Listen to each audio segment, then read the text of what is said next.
What happens when a ruthless Boston crime lord wagers $5 million that he can marry the most invisible, overweight girl in the city? He wins the bet, but he loses his mind when she disappears, only to return entirely unrecognizable and ready to destroy him. Vincent Romano did not play games unless he was guaranteed to win. As the head of the Romano syndicate controlling the ports and underground casinos of Boston, his life was a calculated series of risks and brutal victories. He was 32, built like a heavyweight fighter, and accustomed to a life where women were beautiful, compliant, and temporary accessories. It was a rainy Tuesday night in the VIP lounge of the Obsidian Club when the bet was born. The air was thick with cigar smoke and the clinking of crystal whiskey glasses. Sitting across the velvet-lined poker table was Tristan Harrington, a rival associate with the trust fund, a massive ego, and the habit of running his mouth. "You've got everything, Vince," Tristan slurred slightly, throwing a stack of chips into the center of the table. "Money, territory, any supermodel in the city waiting in your penthouse. But you're predictable. You only go for the plastic perfection. You wouldn't know how to handle a real challenge."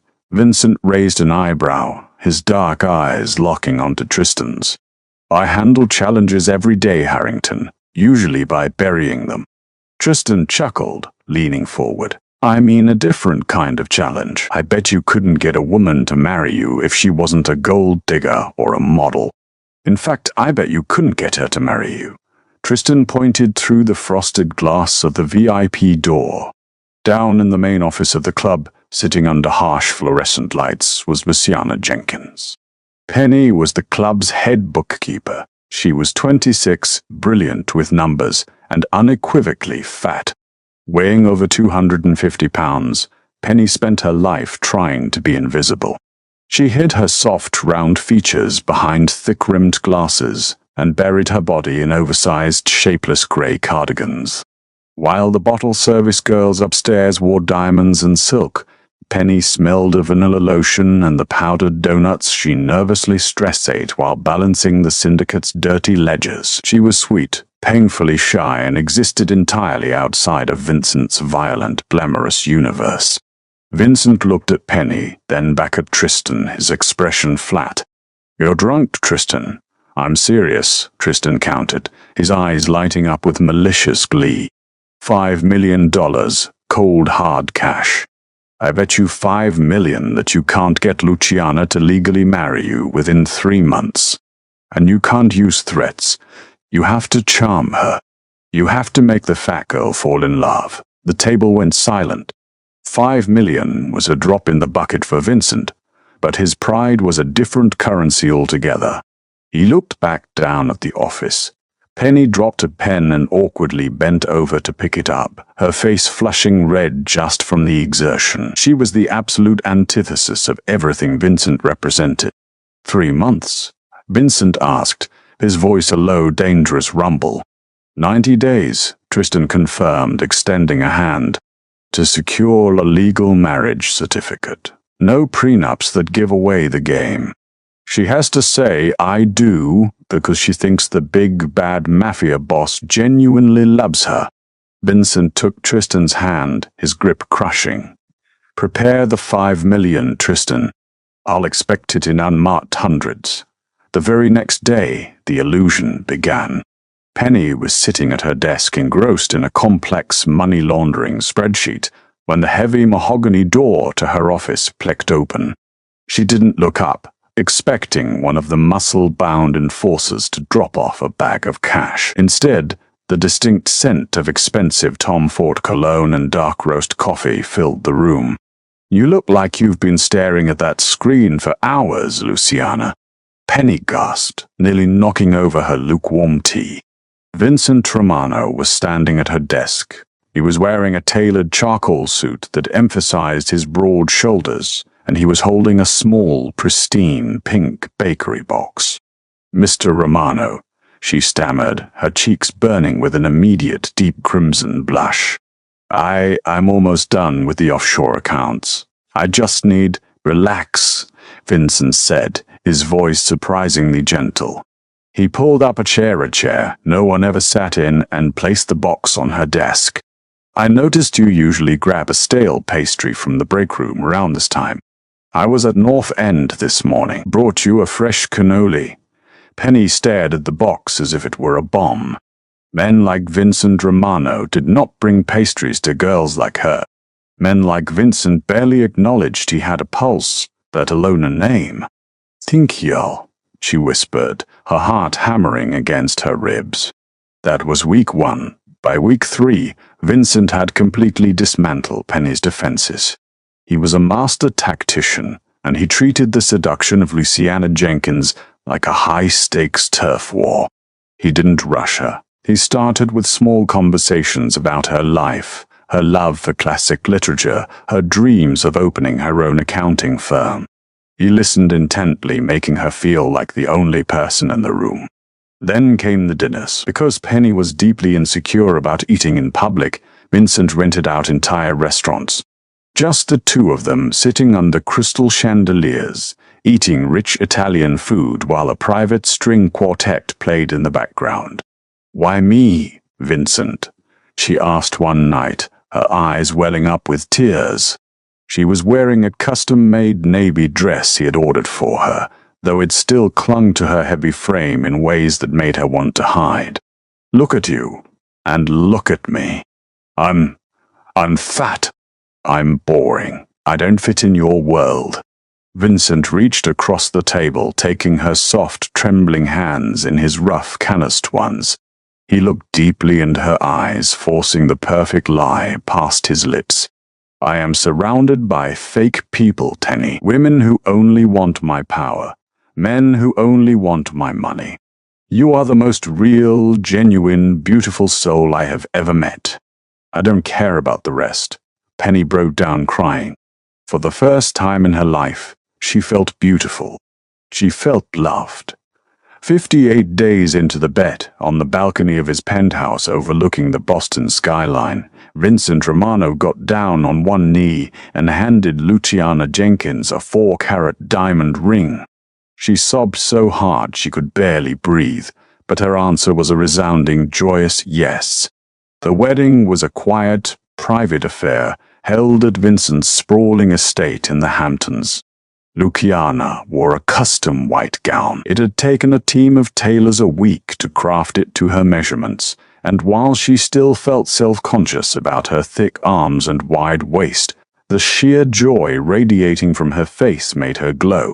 She stood at the altar looking at Vincent reciting her vows with a trembling, emotion-filled voice. Vincent smiled warmly, played the part perfectly, and kissed his new bride as the officiant pronounced them husband and wife. 82 days. Vincent had won the bet with a week to spare. The reception was small, limited to Vincent's inner circle of capos and associates. Penny sat at the head table, her hand resting over Vincent's, feeling like she was living inside a fairy tale. She had noticed Tristan Harrington sitting at a corner table, nursing a scotch with a dark, sour expression on his face, but she didn't care. She was Mrs. Vincent Romano. However, as the evening wore on, the fairy tale began to crack. Vincent, who had spent the last 2.5 months practically glued to her side, suddenly seemed distant. The warm, affectionate touches stopped the moment the cameras were put away. He spent most of the reception drinking with his lieutenants, leaving Penny to awkwardly smile at the wives of other mobsters women, who were rail-thin, Botoxed, and looking at Penny with thinly veiled disgust. Around midnight, Penny went upstairs to the master suite to change out of her heavy wedding dress. She was exhausted but blissfully happy, eager for her husband to join her. As she struggled with the laces at the back of her gown, she realized she needed help. She threw a silk robe over her shoulders and padded softly barefoot down the carpeted hallway toward Vincent's private study, where she knew he had gone for a meeting. As she approached the heavy oak door, she realized it was slightly ajar. She raised her hand to push it open, but the sound of Tristan Harrington's voice stopped her dead in her tracks. "I have to hand it to you, Vince," Tristan was saying, his voice dripping with venomous respect. "I didn't think you had the stomach for it. I really didn't. When you kissed that fat cow at the altar, I nearly lost my lunch." Penny's breath caught in her throat. The blood drained from her face, leaving her entirely numb. A heavy thud echoed from the room. It was the sound of a briefcase hitting the wooden desk. "Count it," Vincent's voice replied. It wasn't the warm, gentle tone he had used with Penny for the last 80 days. It was his business voice, cold, flat, and devoid of any human emotion. $5 million, just like we agreed. "Oh, I trust you, Vince," Tristan laughed. "But seriously, what's the play now? You're legally shackled to Shamu. How long before you dump her?" Penny leaned against the wall, clamping a hand over her mouth to muffle the desperate, tearing sob that was clawing its way up her throat. Her heart wasn't just breaking. It was being pulverized. "She's quiet. She's obedient, and she handles the books well," Vincent replied, the clinking of ice in a glass echoing through the crack in the door. "I'll stick her in the summer house in Maine. Tell her it's for her own safety because of the syndicate business. In a year, I'll file for a quiet divorce, give her a modest settlement to keep her mouth shut, and be done with it." It was an easy $5 million, Tristan. Easiest money I ever made. "You're a monster, Romano," Tristan chuckled. "I'm a businessman," Vincent corrected smoothly. "Now get out of my house." Penny didn't wait to hear another word. She turned and sprinted back down the hallway, the heavy silk of her robe trailing behind her. She slammed the door to the master suite and locked it, collapsing onto the plush, king-sized bed. She didn't scream. The betrayal was so profound, so absolute, that it stole her voice. She dragged herself into the adjoining master bathroom and stared at herself in the floor-to-ceiling mirror. She looked at her tear-streaked face, her double chin, her wide hips, and the heavy rolls of flesh that she had spent her entire life hating. "He never loved you," her reflection screamed at her. "How could you be so stupid? How could you ever believe a man like him could look at a body like this and feel anything but disgust?" She ripped the 4-carat diamond ring off her finger. It cut into her skin, but the physical pain was nothing compared to the agony in her chest. She threw the ring as hard as she could. It shattered the glass of a framed painting on the wall. For an hour, Luciana Jenkins sat on the bathroom floor and cried until she had nothing left.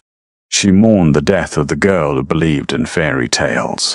And then slowly the devastating sorrow began to curdle into something else.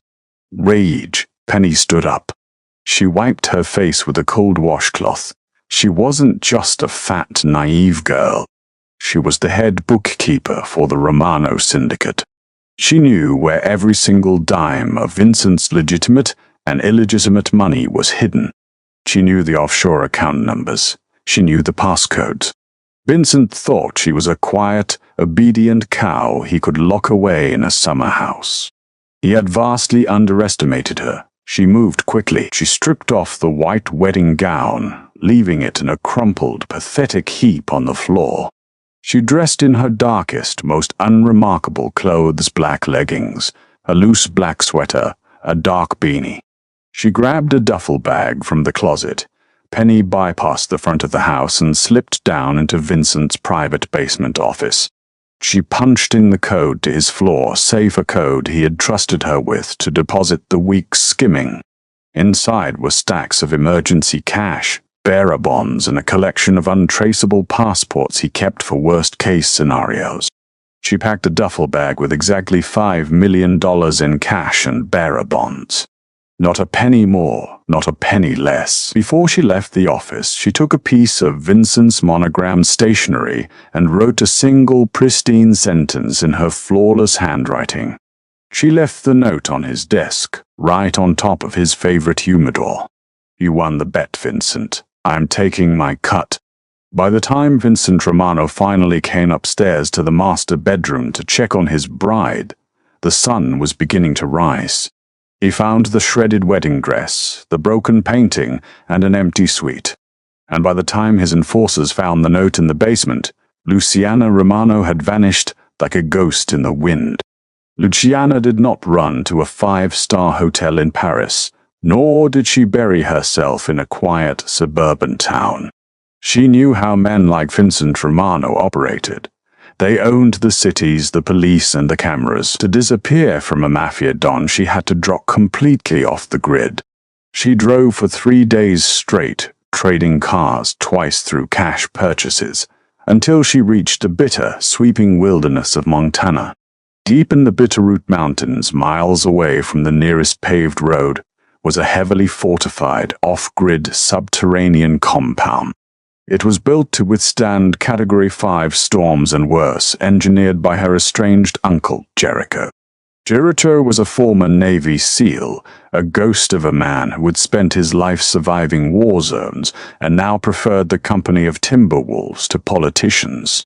When Luciana arrived at his reinforced steel gates, exhausted, heartbroken, and carrying a duffel bag filled with $5 million in stolen syndicate cash, Jericho didn't ask questions. He took her in.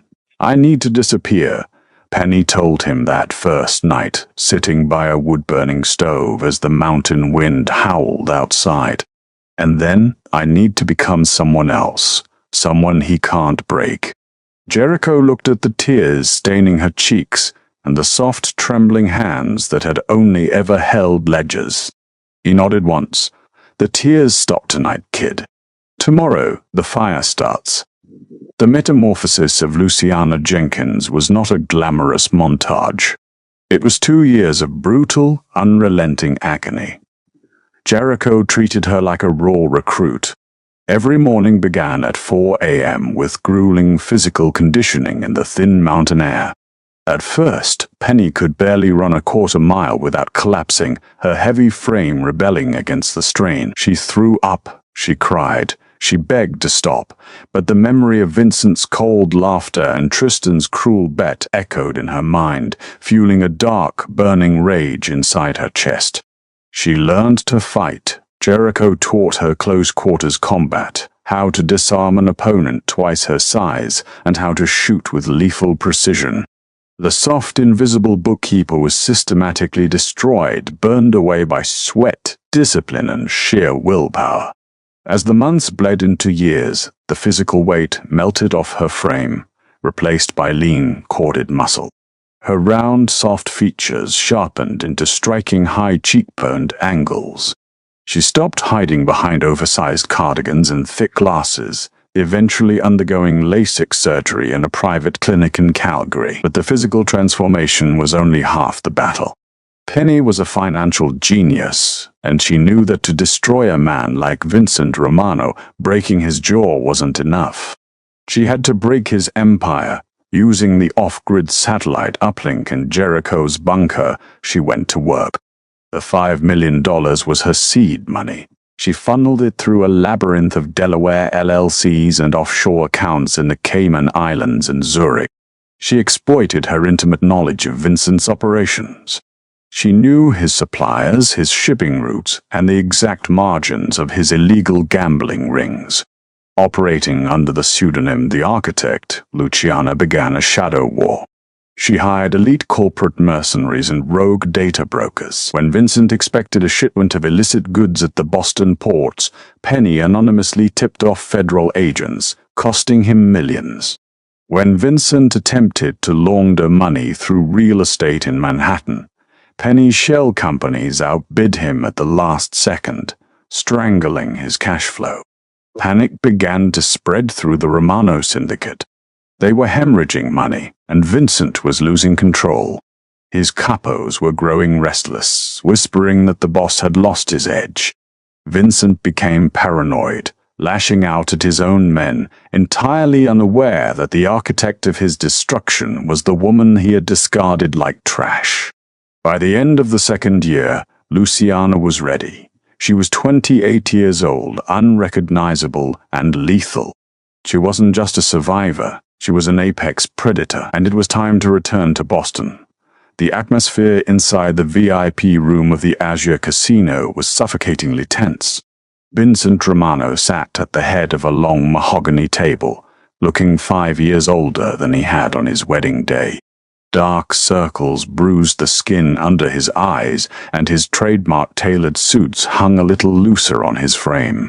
His empire was on the brink of total collapse. The architect had systematically dismantled his supply chains, bought out his most lucrative politicians, and acquired the debts of his top lieutenants. Vincent was cornered, forced to request a parley to negotiate a truce before his own men turned on him. Standing nervously near the door was Tristan Harrington. Tristan had lost his trust fund to a series of disastrous stock shorts, orchestrated invisibly by Penny, and was now relying on Vincent for protection from his own creditors. "They're late," Vincent snapped, checking his Rolex. "The architect plays by their own rules, boss," one of his enforcers muttered, eyeing the door. At exactly midnight, the heavy double doors swung open. Two heavily armed private security contractors stepped into the room, scanning the corners. Then the architect walked in. Vincent stopped breathing. The woman who entered the room was a vision of terrifying absolute power. She wore a sharp, blood-red Alexander McQueen suit that perfectly tailored her athletic hourglass figure. Her dark hair was slicked back into a sharp, elegant style, and her eyes cold, calculating, and piercing locked directly onto Vincent. She moved with the predatory grace of someone who owned the room, the building, and everyone inside it. She didn't look like an underground boss. She looked like a billionaire CEO who could order a hit over her morning coffee. "Mr. Romano," she said, her voice smooth, deep, and devoid of any fear. She walked to the opposite end of the table and sat down, crossing her long legs. Vincent stared at her, a strange, terrifying sense of déjà vu washing over him. There was something in the eyes, something in the exact tilt of her chin, but his brain couldn't reconcile the magnificent, dangerous woman sitting in front of him with anyone he knew. "You're the architect," Vincent said, his voice raspy. "I expected a man." "Men often expect many things they don't get, Vincent," she replied smoothly. She snapped her fingers, and one of her guards placed a thick, leather-bound folder on the table, sliding it across the polished wood until it stopped right in front of him. "Open it." Vincent frowned, pulling the folder open. Inside were transfer deeds, banking codes, and contracts. "What is this?" Vincent demanded. "That is your life," she stated flatly. "Those are the deeds to your waterfront properties, which I now own. Those are the routing numbers to your offshore accounts, which I have frozen. And on the last page is a list of your top 6 capos, all of whom are now on my payroll." Vincent's face went entirely pale. He flipped to the last page, seeing the signatures of his most trusted men. He looked up, a mixture of rage and sheer panic twisting his features. "Who the hell are you? What do you want?" Luciana leaned forward, resting her elbows on the table. A slow, chilling smile spread across her red lips. "I already took what I wanted, Vincent. Exactly 2 years, 4 months, and 12 days ago. From the floor safe in your basement, the room went deathly quiet. Tristan Harrington, standing by the wall, suddenly let out a strangled gasp, dropping his whiskey glass. It shattered against the marble floor. "No," Tristan whispered, his eyes wide with horror as he stared at her. "No, it's impossible." Vincent's mind raced, struggling to connect the impossible dots. The basement, safe, the missing 5 million, the note left on the humidor. He stared into the eyes of the ruthless, beautiful woman across from him, and finally, the illusion shattered. "Penny?" Vincent breathed out, the name sounding foreign on his lips. His heart slammed against his ribs. The fat, invisible, trembling bookkeeper. The girl he had married for a joke. She was entirely gone. In her place sat a queen who held his head on a chopping block. "Luciana Romano, actually," she corrected, tilting her head. "We never did finalize that quiet divorce you planned, did we, darling? Which makes everything yours, legally half mine, and the other half. I just bought it." Vincent sprang to his feet, knocking his chair backward. "You bitch," he roared, reaching for the weapon inside his jacket. Before his hand even cleared his lapel, Penny drew a sleek suppressed tactical pistol from her waistband and leveled it perfectly between his eyes. She didn't flinch. Her hand was as steady as a stone. "Sit down, Vincent," she commanded, the authority in her voice vibrating through the room. His enforcers didn't move to help him. They already knew who signed their checks now. Slowly, trembling with a mixture of awe and absolute terror, Vincent raised his hands and sank back into his chair. He was ruined. The realization crashed down on him like an anvil. The ultimate status reversal. He had thought he was the master of the game, but he was nothing but a pawn on her board. "You bet $5 million that you could make me fall in love with you," Penny said, her voice ringing with finality. "You won the bet, but I used your money to buy your city. I own the ports, I own the clubs, and as of tonight, I own you." She stood up, buttoning her red jacket with a single elegant motion.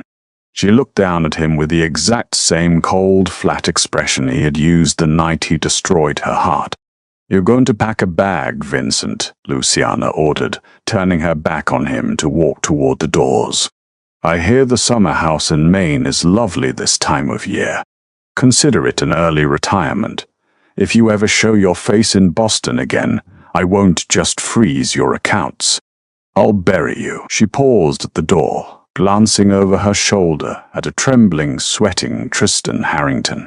"And Tristan, you owe me $3 million for the debts I bought from your creditors. You have 30 days to pay me back, or my men will collect it in pounds of flesh. Goodbye, gentlemen." Luciana walked out of the casino and into the cool, crisp Boston night. She breathed in the air, tasting the absolute sweetness of victory. The invisible girl was dead. The architect had arrived, and her reign had only just begun. What an absolute masterpiece of revenge. Penny completely flipped the script, transforming from an underestimated target into the undisputed queen of the underworld. If you loved this insane glow-up and the ultimate instant karma served to Vincent and Tristan, you have to like this video, share it with someone who loves a badass comeback story, and subscribe to the channel for more epic, dramatic stories. Let me know in the comments what was the most satisfying moment of her revenge.